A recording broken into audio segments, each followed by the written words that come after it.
বন্ধু যখন বলইয়া আমার বাড়ির সামনে দিয়া রঙ্গ কইরা হাইটা যায় ফাইটা যায়। আরে বন্ধু কি অবস্থা? ভালো বন্ধু, আরে, কেমন আছো? এই তো বন্ধু ভালো, অনেকদিন পরে তোলা যায় বন্ধু।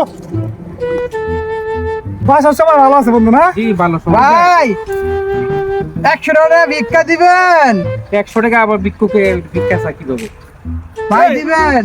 এই মেয়ে, তুমি 100 টাকা ভিক্ষা দিয়ে কি করবা? ভাই কফি খামু ভাই। 100 টাকা 100 টাকা কমে যাইবো। একটা কফি কি 100 টাকা? 50 টাকা দিয়ে কফি পাওয়া যায়। ভাই আমি তো একলা খামু না ভাই, আমার গার্লফ্রেন্ডও খাওয়ামু ভাই। গার্লফ্রেন্ড কমে যাইবো 100 টাকা দে বন্ধু। এই বেটা, তুই ভিক্ষা করছ, তোর আমার গার্লফ্রেন্ড আছে? ভাই আমি তো ভিক্ষুক ছিলাম না ভাই, আমার গার্লফ্রেন্ড ভিক্ষুক বানাইছে ভাই। তোর আবার গার্লফ্রেন্ড আছে? থাক ভাই, লাগবো না ভাই, আপনারা দিতেন না, আপনার কোন কিছু মনে হয় আমার চিন্তা হয়ে গেছে।